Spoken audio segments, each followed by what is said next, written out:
I read that you lost your periods for 3 years. Yeah, I was definitely not looking after myself. That's so scary.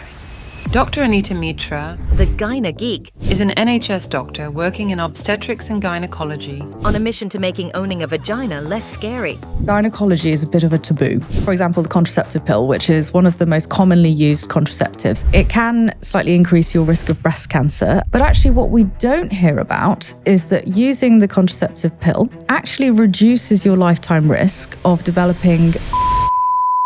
God. When it comes to looking after your vaginal microbiome, actually probably the most important things are not smoking.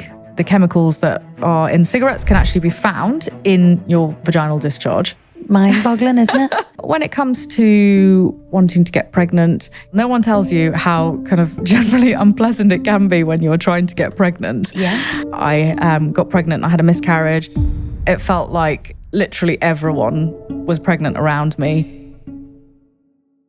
Hi, I'm Abbey Clancy and welcome to Exhibit A. Today we'll be talking to Dr. Anita Mitra, the Gynae Geek. Of course, I know who you are, but for all our listeners, can you please give a little intro? So I'm a doctor. I specialise in gynaecology, so that's women's health. So anything related to periods, hormones, menopause, PMS, anything to do with prolapse, cancers even. And I also appear online as the Gynae Geek. So I like to write and talk about women's health in a kind of digestible way that doesn't feel scary, doesn't feel like you are stupid for not knowing something. Well, I think that's a major thing, feeling stupid. Yeah. Me doing all my research on you. I'm like, God, the last time I was taught about a period, for example, was in school. And it was kind of like, you have your period. It's once a month. It lasts 3 to 5 days. You may experience some cramps. Have a paracetamol and a hot water bottle. But it's not as simple. Well, I think if that's what you got taught, that's quite thorough compared to some people, to be honest with you. I remember when I got taught about periods at school, all the boys got taken into another room. I've no idea what all the boys I went to school with understand about periods, because actually what a period is when the lining of the uterus is the same thing as the womb.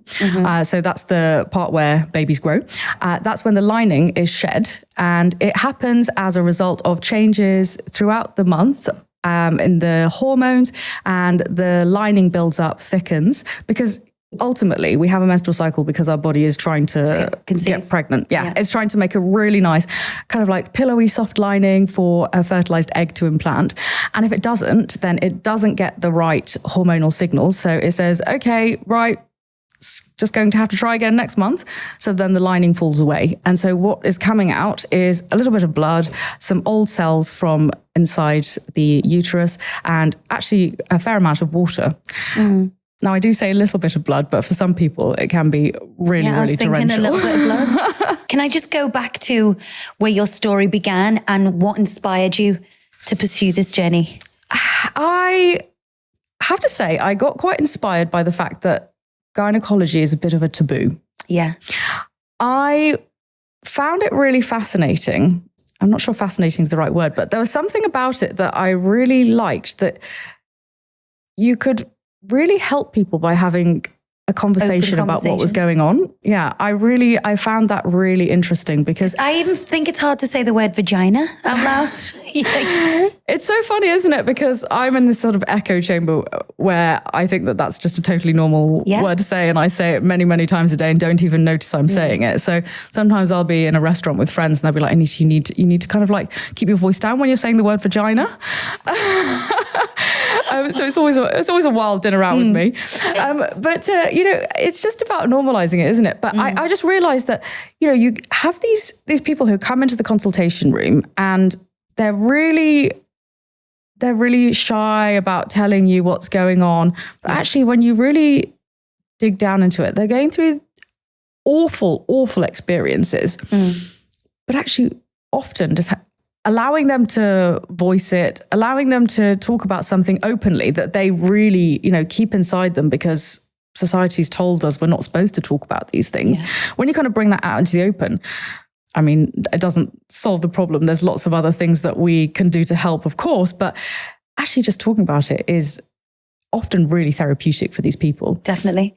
And I think, because we are female, and these kind of things, periods, menopause, giving birth, they're all quite natural. So I feel like as a woman, you're supposed to kind of put up and shut up and deal with it.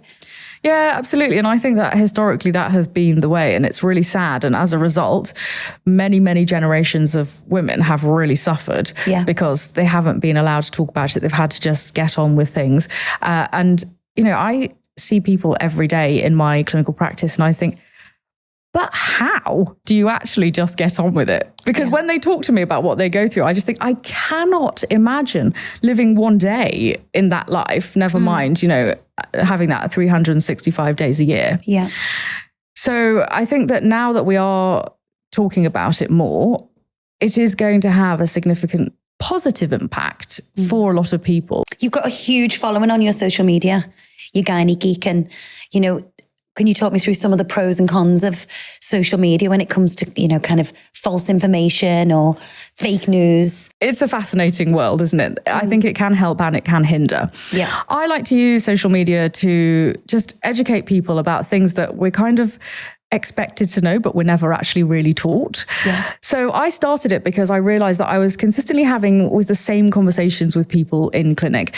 And this was sort of 10 years ago, and I think I looked significantly younger than I do now. But a lot of patients would come and they'd see me and think, okay, she's young. She seems like she might be, not judgy, hopefully. Yeah. And I just started to get asked all these really fascinating questions and things I didn't particularly want my patients to go home and Google, because Dr. Google can basically just tell you that you're about to die and you've got cancer and you're going to be infertile, and it's awful. That's what I'm so guilty of that. Yeah. And I have such anxiety and sleepless nights, with self-diagnosing. You just want some comfort, don't you? And kind of reading that someone else is like maybe going through this, or that other people have experienced it. And I don't stop searching until I find what I think I've got. Yeah, absolutely. And that's why social media is quite useful, because you do see other people and you see what they're going through. And I think it can be quite inspiring to help people realize that actually there's other people out there, they're going through it, but they've got help. So maybe there's a way that, you can get help, because, you do need that push sometimes. But also I think that we have to be careful on social media, because we're all individual. Okay, so maybe what worked for one person isn't going to be appropriate for you, for example, because actually your diagnosis is something different, or there's something different about your health, or, there's lots of caveats. But the other thing is that unfortunately there's quite a lot of people who aren't necessarily qualified to be giving that information on social media. I think it's important for men to understand women and periods and hormones. My husband actually told me I invented hormones and made it up. If you had invented hormones, wow. Yeah, I know. That's what he said. It's just an excuse. If you're having a down day or moody, or when I was pregnant, and quote from him, an absolute beast of a human. But I think, why should men listen to this podcast? Your hormones do fluctuate day in, day out. So there's a reason why some days you might be a beast, and there's nothing wrong with being a beast. Yeah. We're at the mercy of our hormones, because they're changing every day, every week. 1 month will be different to another month because of lots of different external factors. But I think it's really important, because we all, even if we don't, as women, don't have a awful period or don't have problems with, hormonal symptoms, we still know and love somebody who does. Yes. So whether you're male or female, I think it's really important to be aware of this, because, also I think if you're in a relationship with someone, for example, and they're going through something, but they're not open with you about it, I think it can create often a lot of conflict in that relationship, because you feel like there's a part of your, your personality, almost your sense of self, that you're not letting your partner into. And okay, they don't need to know every detail. You share what you feel comfortable with. But I think to have some kind of insight into what you might be going through is really important. Because it can be unsexy. It's like, I can't have sex because I've got a dry vagina. I can't have sex because I've got zero sex drive. I can't have sex because it hurts. I don't want to have sex because I've got, the worst period pains of my entire life. it doesn't really have that element of hotness to it. No, I mean, it doesn't. But I think that there are lots of ways that you can have an open communication with your partner and still kind of maintain, sexiness in your relationship. And I think that actually, if you can have that understanding, then you can have actually probably a much healthier sex life. Yeah. So you've got your new book out dealing with period problems. Can you talk me through the inspiration behind this, apart from the obvious? I was inspired by all the patients that I've seen, and not just patients, it's my friends of friends, my friends of friends of friends of friends. Yeah. Everyone contacts me about problems with their periods. And because they just cause so much anxiety, because, if they are not behaving in the way that you want them to. So, if they are really painful, if they are really heavy, if they are really irregular, these are the kind of things that I'm most frequently contacted about. And there's lots of different conditions that can cause those kind of problems. And I think that I just wanted to write a really back to basics, simple guide for everybody to understand what's going on, because it's just so anxiety provoking when you aren't really sure what's happening, when you get told you have a condition and then you don't know where to go to get reliable information about it, when you're told to have this treatment, have this operation, and you don't understand what's going on. And then there's always lots of concerns, understandably, about, for example, fertility when it comes to periods. Will you be able to get pregnant? Yeah. Is it going to be a problem for having a baby, in terms of delivery and these kind of things? There's so many multifaceted things that, spin off from having problems with your periods. I just wanted to write something really kind of thorough, basic, and that's interesting to read, because we all need to be educated about periods. Yeah, I agree. I'm going to give this to my daughter as well. But you go through so many different topics, from your hormones, how you feel, what's normal, what's not. Yeah. What is a normal period? What is classed as a normal period? And when is it not normal? I would say that what's normal for one person is going to differ. In a group of friends, you can have, say, 5 friends. They all have what they class as a normal period, but it'll be slightly different. Yeah. But things to look out for are, if you should be able to have an idea of when it's going to come. So we always are taught about this 28-day cycle, okay? And actually only about 10% of us will have a 28-day cycle. So Wow. It depends on your age. When you're very young, when your periods are just starting, then we can allow for a little bit more of an irregularity. But generally speaking, we want your cycle to be every 21 to 35 days. And you should, have some kind of idea of when it's going to come. And does it matter if that changes month to month? Or should you, as an individual, should you be pretty bang on each month? Because sometimes I'll have, let's say 28, and then it'll be a couple of days late or a couple of days early. Yeah, is that a sign of something? That kind of thing is fine. So if it's, say, like maybe 1 month it's 27, then the next is 29, then 28, then maybe 30. That kind of thing is quite normal. And it probably will happen like that more often if you are traveling, changing time zones. If you've had maybe a month when you've been like going out a lot, having very, erratic wake up and bedtimes, and maybe if the kids have kept you up at night, those kind of things, that will have an impact on the timing. And then the other thing is that it shouldn't be too heavy or too painful. And that's really very individual. Yeah. Because we'll all tolerate different levels of pain. We'll all, I might have patients who come and they say, well, I'm using maybe 5 pads a day, and that to me is a heavy period. And then you'll have people who say, oh, I use 12 pads a day and I can cope with that. So, it's very, very individual. But the most important thing is that it shouldn't significantly impact your quality of life. Yeah. And I think that's so important, because it should be something that happens. It's not fun, let's be honest. It might be, not entirely pleasant. Something but that you can deal with. Exactly. Because you said there's, 3.5 million women in the UK experience heavy periods, but haven't been to the doctors about it. Like, that's mad, isn't it? It's really sad, I think, because actually there's 3.5 million women who we could actually really help. And what's important is, you always read when it comes to stats about periods, you always read about how many days are lost from work and how much it costs the economy. And I think that's really important, but there's things that you can't quantify, and they are the impact that it has on that individual's like family life, their social life, just pleasure day to day in being able to do the things that you want to do. And I think that's just so important. And that's those are the kind of stories that we often don't hear about. Why do you think so many women are put off seeking medical help? Well, I think that there is often, lack of understanding of what's normal, which we've touched on. And I see people who I think, in the nicest possible way, how have you put up with this for so many years? I really wish that they had come to see me sooner. And often I will sort of ask them, in a polite way, why did you tolerate this for so long? And often they'll say, I didn't know that this was not normal. Yeah. And then the other thing that really makes me really sad is that they say, well, I just didn't really know how to ask for help, or I felt embarrassed or too shy. I mean, it's hard, isn't it? If you don't really know how to explain what the problem is, you're scared to say the word vagina. Some people are scared to say the word period. That's the way, isn't it? But then unfortunately, the other thing is that there are so many women who have been dismissed by healthcare professionals, and that is completely wrong.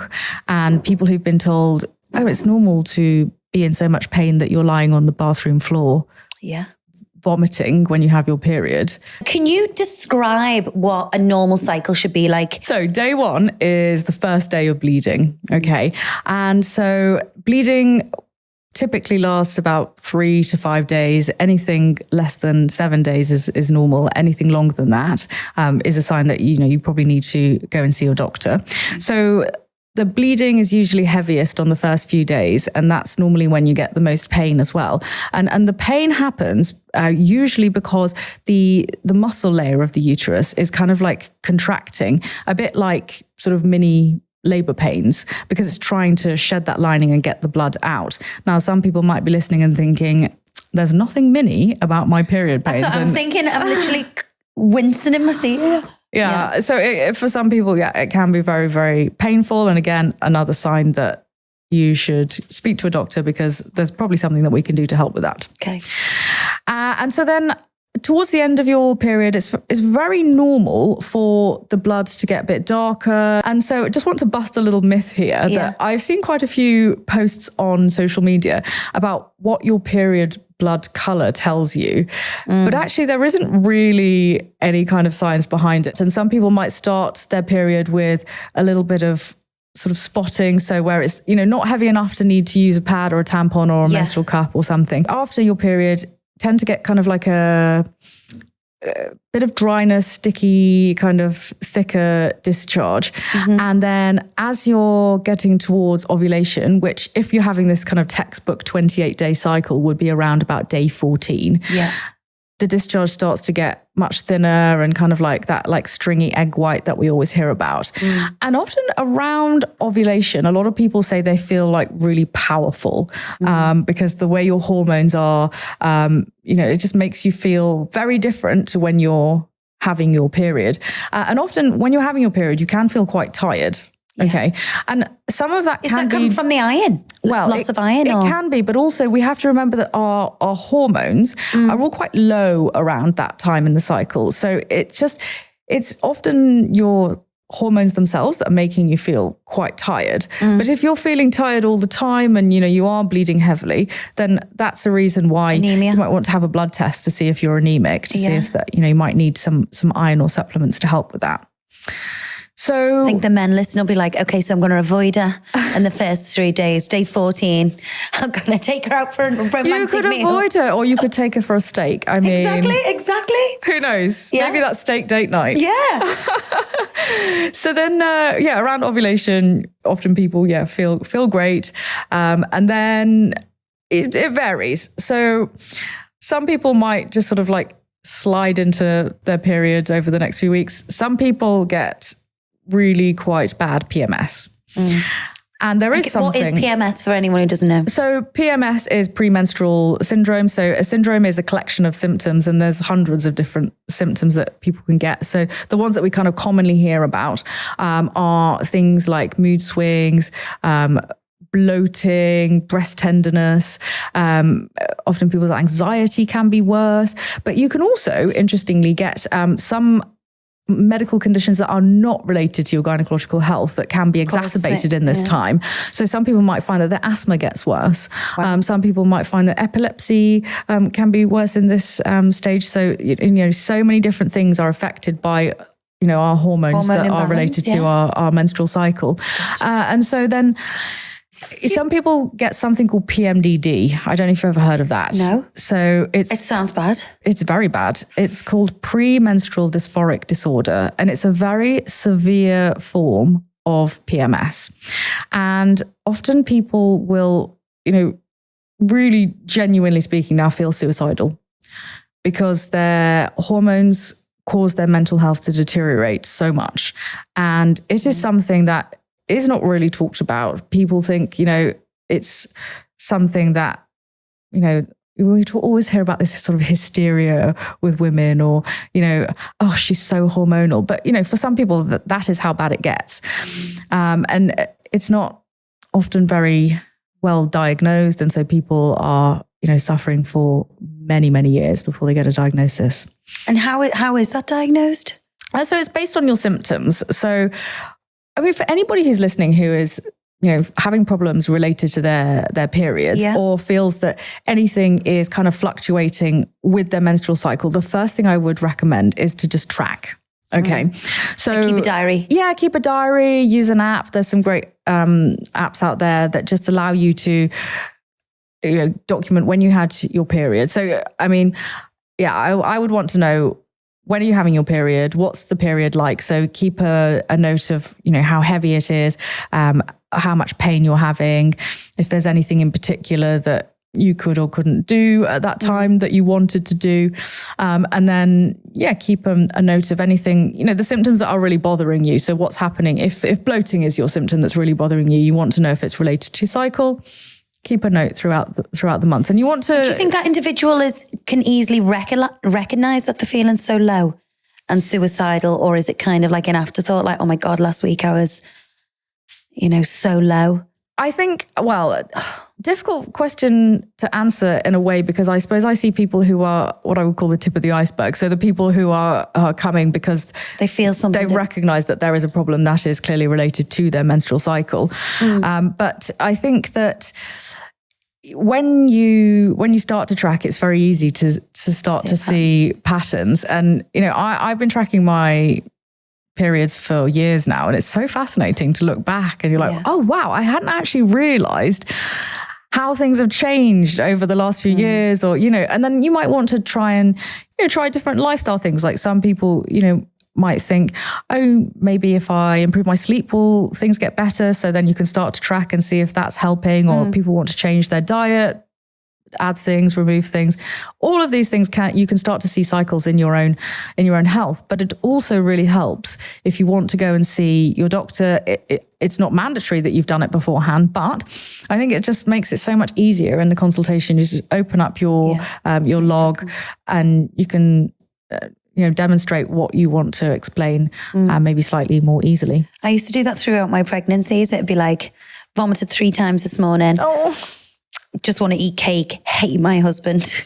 And then the next day, my husband is so fit, couldn't get enough of him. But that's the thing. That is what our hormones do. They just change so quickly and change how you feel so quickly. Why is it that women seem to be more controlled by the hormones than men? Because I think men only kind of have one. I want to have sex or I don't. Is that true? Because men seem so... I'm definitely not a specialist when it comes to men, Abbey, but what I would tell you is that they don't have the same kind of hormonal fluctuations that women do. And so we are changing, literally day to day, And men, as far as I understand, aren't. There are lots of external things that both men and women can do that affects their hormones. So for example, if you have a couple of really bad nights of sleep, that will affect a woman's hormones, but it also affect a man's hormones and change the way that they feel and the way that they behave. But I think there's just so many things that play into it. And I think once you have an awareness of the fact that there are sometimes factors outside of your control, it can just help you understand why you feel the way that you do and actually make you realize that maybe you're not this irrational, hysterical woman that you've been led to believe. Yeah. What is endometriosis? Excellent pronunciation. Why do all these medical conditions have really long, unpronounceable names? I've taken the other one out off the card because I couldn't say it. So endometriosis is a condition where cells that are similar to the lining of the uterus grow outside. So they can grow on the surface of the pelvis. So there's a kind of skin that lines inside the pelvis called the peritoneum. They can grow on that. They can grow on the bowel. They can grow on the ovaries, on the bladder. They can even grow in the chest. And what happens is throughout the month, as the endometrial cells inside the uterus are, thickening and the lining is growing and getting ready to either, have a pregnancy or to shed, so too are the ones that are in the wrong place. And so they are sort of thickening. And then when you have your period, doesn't the period feed it? Kind of thing. So it's the hormones that feed it. It's the hormones that we produce throughout the cycle. So predominantly estrogen. And so they are then trying to kind of shed in the same way that your period would. But what happens is that you get a lot of inflammation and then over time this can cause scarring. So what can happen is that the surfaces kind of stick to one another. The bowel can get stuck onto things, and same with the bladder. And so what happens is, as well as having often really excruciating periods, which can be heavy, you can also get problems with when you open your bowels, for example. It's very painful. Some people get blood in their stool. You can get pain when you pass urine, pain when you have sex, pain just, throughout the month. It doesn't have to be necessarily related to your periods entirely. But it's a very, very problematic condition because on average, we say it takes about 7 years for people to get a diagnosis. Why is that? I think that it's multifactorial. So there isn't a really good test to prove that someone has endometriosis. The way that we typically diagnose it is to actually visualize it directly during an operation. And then, of course, I've had that. Yeah, was that a keyhole surgery? Yeah. I had either side here, and in my belly button. Yeah, absolutely. So we put a little camera inside, and so normally we put that through the belly button, and then we make some smaller little cuts on your tummy, about sort of 1 centimeter in size, to insert some instruments so that we can move things around and look about, and then scrape things off, remove scar tissue in particular areas. You talk about the symptoms being, excruciating periods, heavy periods, but I didn't have any symptoms.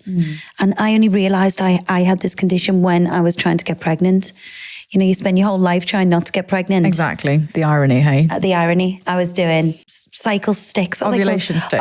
I was doing the ovulation sticks. I was doing the temperature. I was eating the core of pineapples. All these ridiculous things that you see online. And, it was only when the doctor was, I had the dye through my tubes. That was all fine. And in the end, he went in with the camera and saw that I had a lot of endometriosis, which, I was like, God, what is that? It sounds horrendous for a start, just the word alone. What does it mean? Does it mean I'm going to be infertile? Can I not have kids?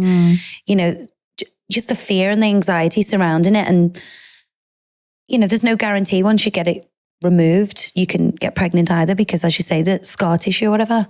But I didn't have any symptoms. Well, it's a very interesting point that you brought up, actually. And unfortunately for some people, they can have terrible endometriosis but have no symptoms. And then other people might have terrible symptoms. And actually, when we look inside, we just see a few little tiny spots. So really the appearance inside doesn't correlate very well with your symptoms. And we do see some people who are coming through the fertility clinics who, either clearly have endometriosis when you talk to them, which is really sad because, they've spent many years with these symptoms. But then we also find people who are being diagnosed for the first time and quite like yourself, don't actually have any symptoms. And so some of the ways in which it can cause problems with getting pregnant are that, first of all, if the scar tissue is sticking things down, then it can mean that the fallopian tube isn't able to pick up an egg in quite the same way as you would like. And then sometimes the tubes themselves can be distorted by the scar tissue on the outside. You can get a special type of cyst in the ovaries called an endometrioma. These cysts can damage the quality and the quantity of the eggs, particularly if you've had surgery to remove them. And also, there's some other things that we don't entirely understand. Why do we get it? Who gets it? Well, this is the thing. We don't really know why people get it.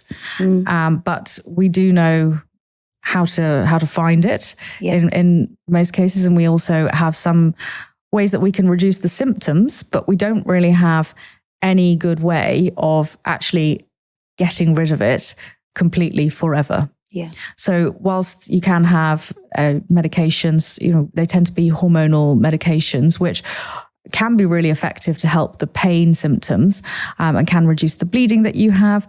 They're not helpful if you are actually trying to get pregnant, because you can't use a contraceptive for the what we call the non-contraceptive benefits whilst trying to conceive. And of course, there's reasons why some people can't or don't want to use hormones. Because the link with cancer, like flooding your body, is that true? Flooding your body with too many hormones can cause cancer? Well, it's really interesting. So actually, if we talk about, for example, the contraceptive pill, which is one of the most commonly used contraceptives, it can slightly increase your risk of breast cancer and also cervical cancer for the time that you are using it, and also for a few years afterwards.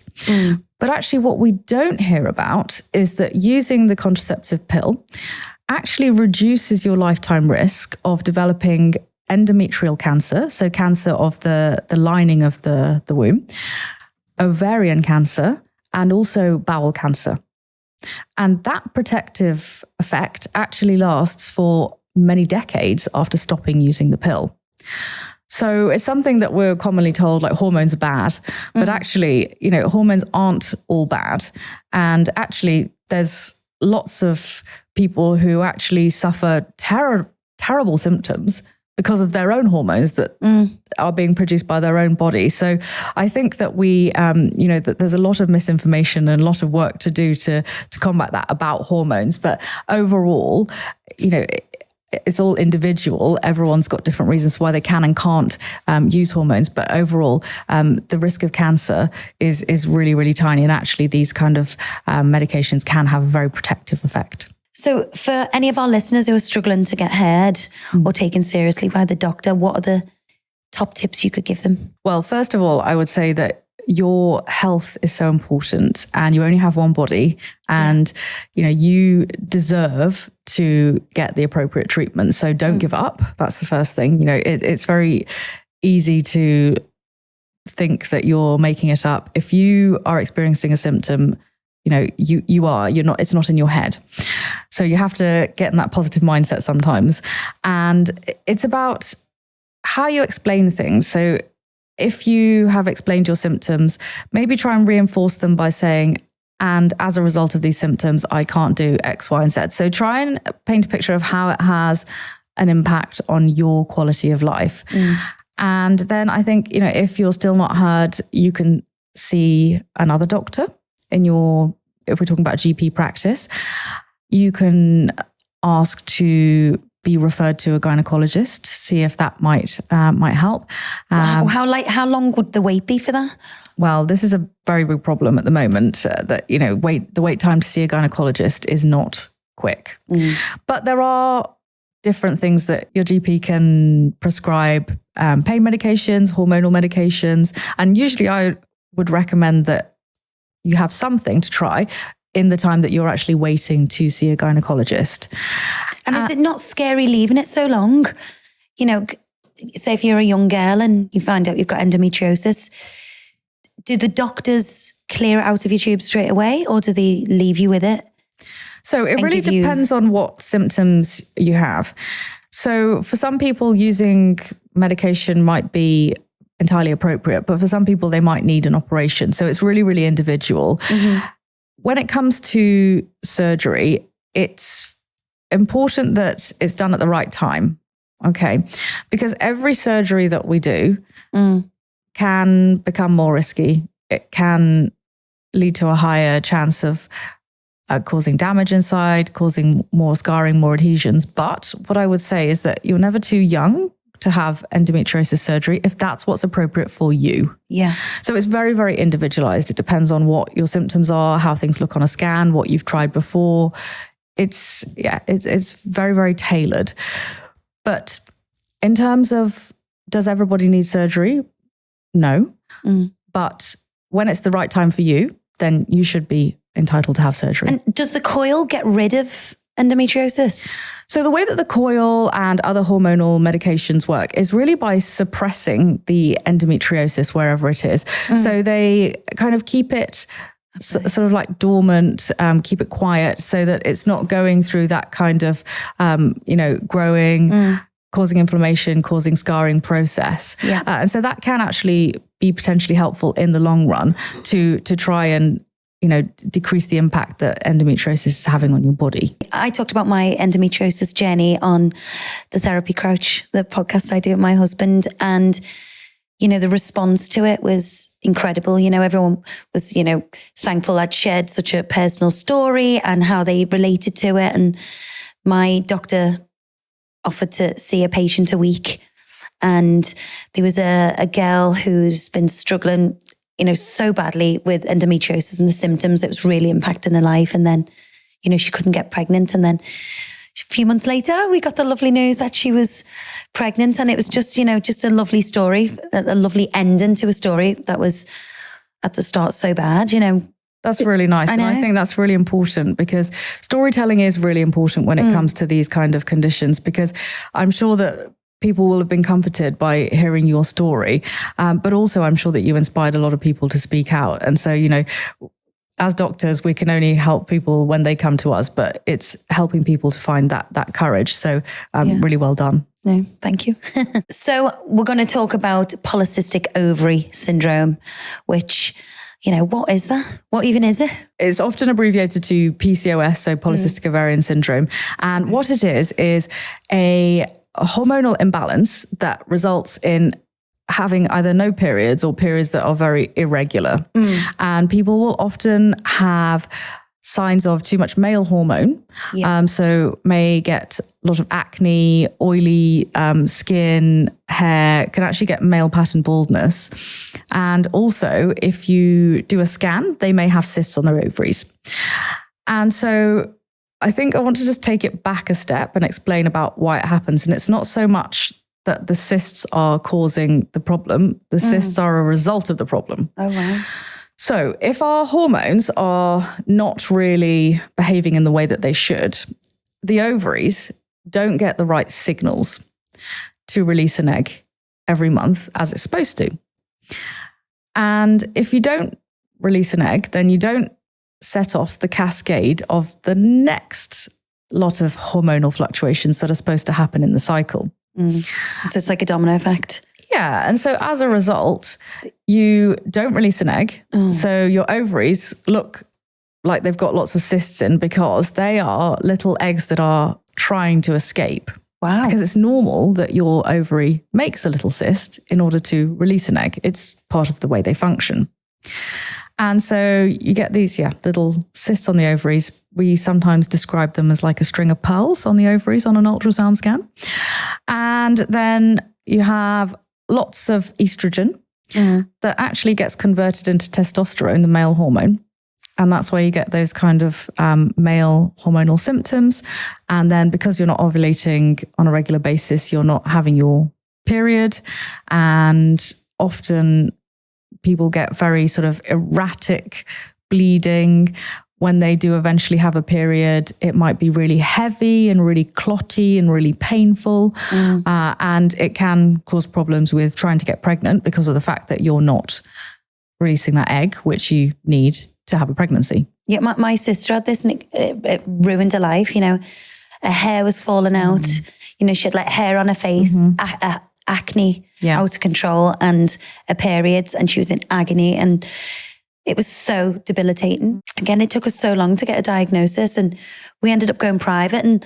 But what advice would you give to people who can't, go private and then not being heard? So again, I think it's about being persistent and being very clear with your message. So that's a prime example of when maybe tracking your cycle would be really helpful, because we want people to be having a period, ideally every month. But from a safety point of view, we want you to really be having a period at least every 3 months. Yeah. And the reason is that we don't want you to have a really, really long time of your body just having estrogen and no progesterone. Okay. Because progesterone is only released when you ovulate. Okay. And so What does that do to the body? So what it does is it supports the lining of the uterus, and it's like it's called progesterone. It's the progestational hormone, so it's the pro-pregnancy hormone, and so it stabilizes the lining of the uterus after you've ovulated in the hope that you're going to have a pregnancy. And if you don't ovulate, you don't make progesterone, so you have estrogen on its own, which, if you just have estrogen acting on the lining for a long, long time, in some people it might actually cause the cells to become abnormal in a way that is precancerous and can potentially, in a small number of people, lead to a cancer. So that's why, from a safety point of view, we want you to have a period. I would say every season, and people laugh at me. They're like, "Anita, you live in London. There's 4 seasons in one day." Yeah, but exactly. That's why. Yeah, because I was wondering about people who go on the pill and don't have any period. So that's actually quite different, because the pill contains estrogen and progesterone. Okay. Or you got the progesterone only pill, which just contains progesterone. Okay. So it's the progesterone really that's the safety component when it comes to hormonal contraception and when it comes to what our body is doing to itself. So it's the safety component for the lining of the uterus. God, it's mind-boggling, isn't it? See, I have got no testosterone. No, women have testosterone. Okay, we in all my blood do. side, it was so incredibly so low, yours was low. Okay. very, very low. So I have to have a testosterone gel. Yeah, absolutely. That's something that some people have.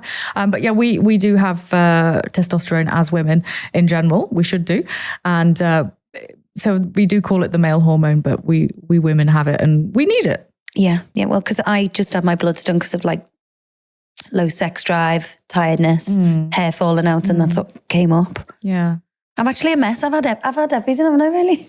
So what are the treatments available for PCOS? First of all, I just want to bust the myth that you can only have treatment when you want to have a baby. That's not true. Okay. So anybody is entitled to have treatment for PCOS, whether they want to have a baby now, in the future, or never. So when we talk about treatment, it really depends on your symptoms. Yeah. So first and foremost, we have to talk about treatment from a safety point of view. So remember I said that we get lots of estrogen, and if that's working on its own without any progesterone, you have a slightly higher risk of getting abnormal cells and potentially a cancer later down the line. Which I never knew, nearly 40 years. And Well, why would anyone ever teach you that? Because we're not taught about these things. So don't feel bad. I'm sure there's lots of people who also didn't know. Yeah. But what we like to do is to make sure that you're having a period at least every 3 months. And if you're not, then we would like to discuss with you about using medication to make sure that you're having a bleed. So either using something like the contraceptive pill, to make sure that you are protecting that lining with the progesterone that comes in the pill, and then you would have a bleed every month, or it's okay to take 2 or 3 packets in a row, even longer. Yeah, that's probably another topic of conversation. But it's absolutely fine to not have a period when you're on the pill, because you've got the progesterone there. And then if you don't want to take hormones regularly, then we could use a medication every few months to cause you to have a bleed. That will also be protective. And then we talk about things like, is acne a big problem? So there are hormonal medications, again, that can be helpful for that. Some people might there's a medication called spironolactone, which has always typically been a blood pressure medication, but actually it helps to dampen down all the testosterone in the body. And then when it comes to wanting to get pregnant, many people with PCOS will actually get pregnant with absolutely no medical assistance. Oh, really? But some people might need help. Okay. Yeah. And there are many ways that can be done by people who specialize in fertility. But really important to say, if you have PCOS, you still need to use contraception if you don't want to get pregnant. I've heard lots of people saying, I can't get pregnant. I was told I've got PCOS, I'll never get pregnant. And it's absolutely not the case. Say you've had your children and you get diagnosed with PCOS.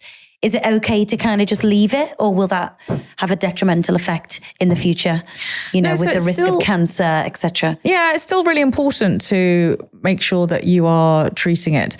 And that's because, again, I keep banging on about it, but it's super important, the safety aspect of having PCOS, but also it can be associated with higher risks of having heart disease in the future, risks of diabetes. And that's why it's also important to talk about lifestyle modification when it comes to having PCOS. And to be honest with you, there's not really any such thing as like a PCOS diet or a PCOS lifestyle. It's just a generally healthy lifestyle that we should all be having to look after our health in the long term. So, very broadly speaking, we should all be making sure that we're doing some kind of exercise. There's no one best exercise, whatever you enjoy that you're going to stick to. Yeah. We should be all eating a healthy diet, making sure that we're having healthy fats, some good healthy fiber, protein, drinking plenty of water, and making sure that you're sleeping well. This is really important. And we don't realize how poor sleep actually impairs our female hormones. And then, making sure that you are trying to just generally look after your mental health, making sure that you're taking time out, not rushing around all the time, trying to deal with the things that are stresses in your life. Sometimes that's impossible, isn't it? It is impossible. If you've got kids and you've got kids you've got and a full-time job and a husband, and I think as a mum, you normally kind of last on the list, taking care of everyone else. And it's really difficult. And I'm not sure that any of us have really found a solution to that. But I think it's just really important that we do try and do everything that we can within our capacity to look after our health, because, we have this one body, we really need to look after it. I'd like to dig a little deeper into the health and well-being and diets and sleep. I read that you lost your periods for 3 years due to heavy exercise. Yeah, I was definitely not looking after myself. So, because, that's kind of contradictory. You think exercise is a healthy thing. What were you doing to? Yeah, so I think I was just like really overdoing it. I was doing a lot of HIIT training. Yeah. I wasn't really resting. I was like going out at like 5:30 in the morning, going to do, like a really intense workout, then having like a tiny, tiny breakfast, rushing to work, working all day, coming home, having, probably not eating enough for dinner. And then, you're trying to like cobble all your lycra into the washing machine and get everything ready for the next day. Yeah. And then suddenly you're like, oh, it's midnight. And then you're going to get up and do it all again tomorrow. And then I was very, very stressed, really overworking. And so it all underweight contributes. Well, this is the thing. It's really interesting. So I wasn't really underweight. You would look at me and think, okay, she looks healthy. But this is the thing, like what looks healthy is it actually? And so actually not having your period because you're not really looking after yourself and allowing yourself to rest is actually a sign that you are not actually as healthy as you probably think you are. You're doing too much. And it's really fascinating because I think that the kind of rhetoric around exercise, on social media has really changed over the last few years. I'm really seeing a lot of people who are talking about the importance of rest, who are, talking about, having a variety of different styles of exercise that you do, being responsible with your training. But I think back in the day when I was in the situation, no one was talking about that, and rest was definitely not sexy. Yeah. And so I think I don't know, I was probably following some trends on social media and just not really having any insight into but being a doctor, what I was doing. Well, and a gynecologist and your periods stopping, were you not? We don't always follow our own advice, do we? But also I think I was so busy that I didn't actually realize for quite some time that I wasn't really having a period. Yeah. You kind of base everything around getting pregnant or not getting pregnant and kind of forget the health the health side of it, you know. Yeah, that's so true, because it is really important to be having this kind of regular menstrual cycle, because our hormones do actually look after our heart. It's really important for your bone strength. It's important for your brain as well. There's so many other things that your body benefits from actually having a menstrual cycle than actually just getting pregnant. But it's a really interesting concept that you brought up, because we do kind of forget about it. And when we're in our, you know, like teens, 20s, you know, maybe at that stage you're not interested in getting pregnant. Yeah. And then I've noticed, you know, over the last sort of like 10, 15 years with my friends, suddenly everyone's like obsessed with their periods because you want to get pregnant. Yes. And the thing is that, you know, when you're at that stage in your life when you want to get pregnant, it might not be the best time to actually be sorting out a problem with your periods, because it just adds to that. Yeah. Panic's not the right word, but it anxiety does, and the stress totally, of it all. Totally. Yeah. So I was obsessed when I was trying to get pregnant, and it took me 2.5 years, and I was trying everything. And in the end, my husband thought, you know, he was like, I'm not just a piece of meat, you know. Like, he was like, the fun of it had gone. Yeah, totally. You know, I was so anxious, so stressed, and I think that definitely contributed to not getting pregnant in a way. Well, no one tells you how kind of generally unpleasant it can be when you're trying to get pregnant. Yeah. Particularly when everyone around you seems to be having a baby. And I know when I was sort of going through it myself, I got pregnant, I had a miscarriage, and then it felt like literally everyone was pregnant around me. Yeah. And then you kind of start thinking like, well, why is it not happening? What's going on? And even as a doctor, you know, I understand that you don't get pregnant the first time that you try usually, but still all those kind of thoughts were creeping into my head, because, you know, that's what we do. We're human beings. You know, your mind can go into overdrive, and it's difficult because then everyone says, oh, well, just relax and you get pregnant. But it's not really that simple, is it? No. And it does, Definitely it not. can have a massive impact on people's relationships. And, you know, you only hear about the people who got pregnant the first month they tried. Had sex once and I'm pregnant. Exactly. Or the people who had IVF. You don't hear about anything in between. And, you know, most people wouldn't ask their friends, so how long did it take you to get pregnant? But those are the conversations that we actually should be having to normalise it. Because I think a lot of people are kind of embarrassed as well. I think some people almost feel less of a woman if they can't get pregnant, or it took them longer. It's kind of easier to say, oh, I had sex the first time. So there's still a taboo around that, I think. Yeah, definitely. There shouldn't be. Exactly. And it's really interesting because I remember someone saying to me, they didn't know that I was trying to get pregnant at the time, but they said, oh, well, you're really healthy, so you'll get pregnant easily. And it's those kind of little comments that, well, first of all, that's not really factually correct. Yeah. But it also then can make you think like, oh, well, what is there something wrong with me then if I'm really healthy? And you think that it's going to be super easy. So it's really difficult because there are so many little like throwaway comments that people make. Does the food we eat affect conditions like endometriosis and PCOS? So on a population level, there isn't really any good evidence that any particular food either helps or hinders, you know, the very common gynaecological conditions. But you might find that I might have individuals who say, for example, like some people say drinking red wine really flares up their endometriosis.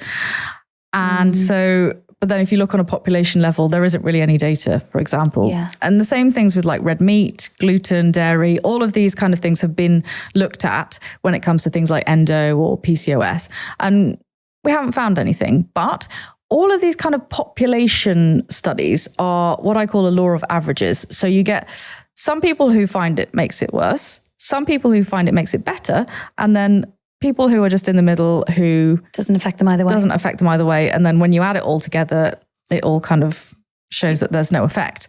So what I would say is that if you are concerned that there is a particular food or food group that you think is making your symptoms better or worse, then you can try and either add it or remove it and see if that helps. But what you don't want to do is go onto a really, really restrictive diet and find it doesn't actually help your symptoms, but feel like you ought to continue it. So I see people who, for example, say, I've cut out dairy, gluten, and I don't drink alcohol. And then I say, okay, well, that's that's okay, but does it actually help your symptoms? And they say no.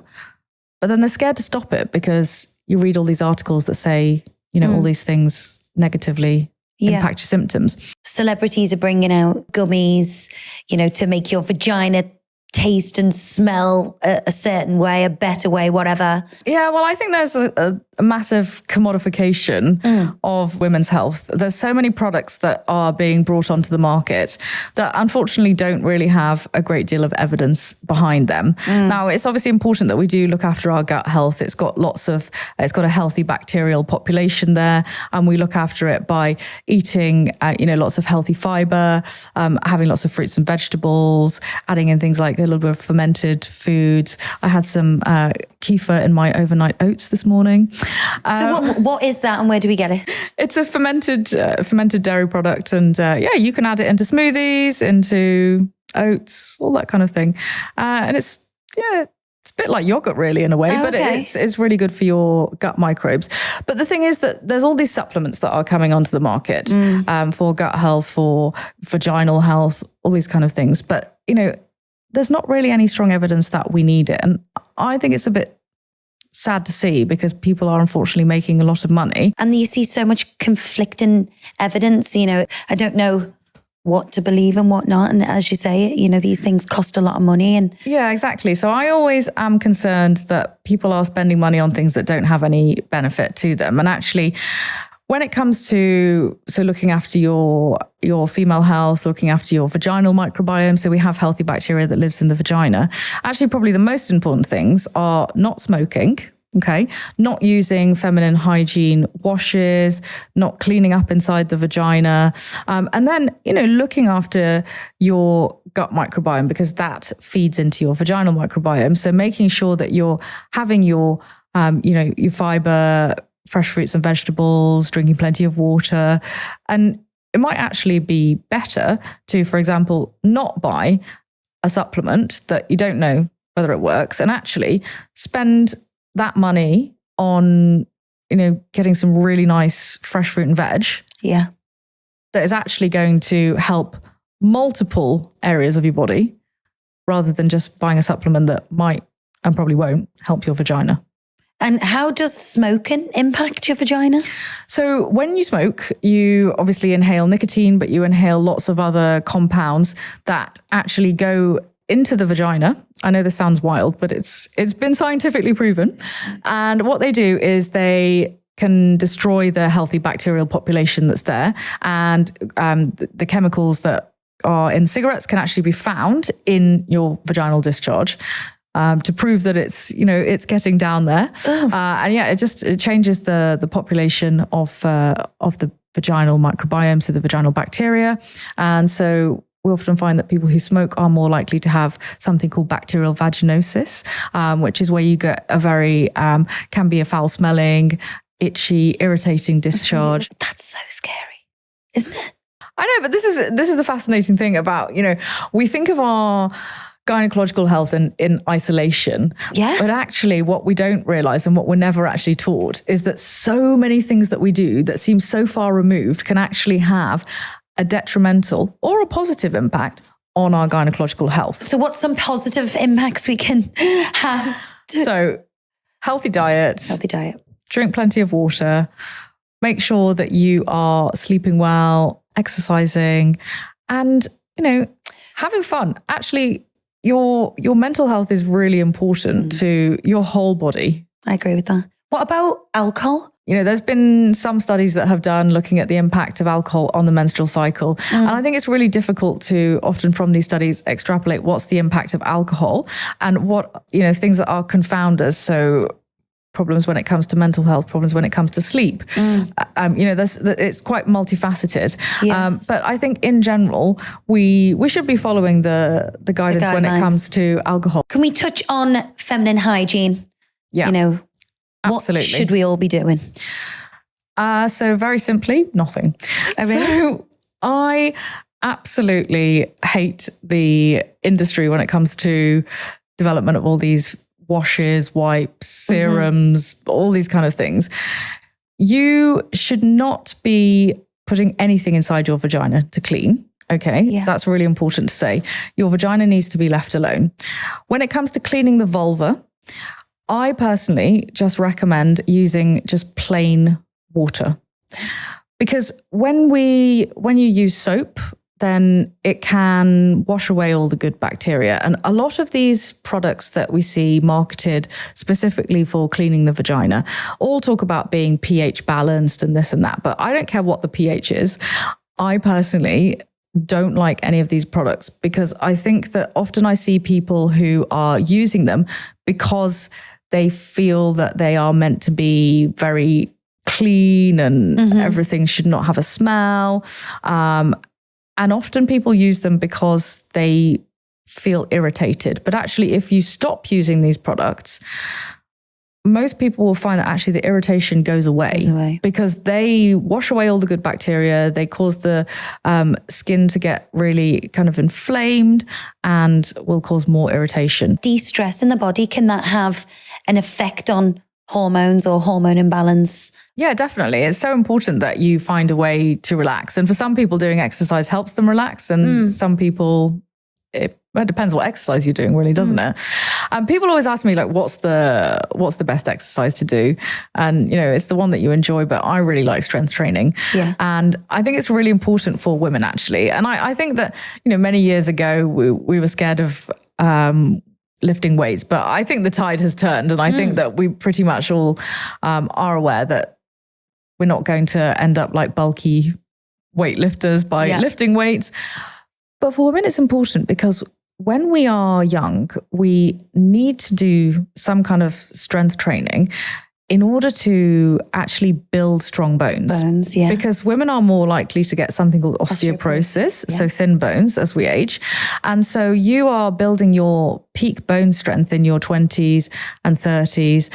And, even in your 40s and 50s, it's still really important to be doing that kind of thing because as we're getting towards the menopause, then after the menopause, that's when our muscle strength and our bone strength is going to be decreasing. So you want to have, in your younger years, built some strong bones, built some, good muscles that's going to support all of our joints and keep us healthy, keep us being able to do the things that we want to do. Because we all often think of exercise in isolation as something that just to control helps weight, us to look good. I think, and look good, but it's so much more than that. Exactly. Mental health. So your mental health can't directly affect your hormones, but your hormones can definitely affect your mental health. Yeah.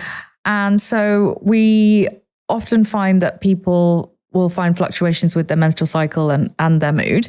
That's normal. But if it's more than, just kind of having a bad day or feeling a bit snappy one day, if you're really finding that your mental health is really deteriorating with your menstrual cycle, that's a sign that you need to go and speak to a doctor. How often do you think a woman should go and see a gynecologist? Well, I think it really depends on what is going on. Some people might never need to go and see a gynecologist. If you never have any problems, then you don't necessarily need to see one. But that's why I think it's so important that we are educated about what is normal. Yeah. And educated about how to speak out about our symptoms. It's about knowing when you think that you need help.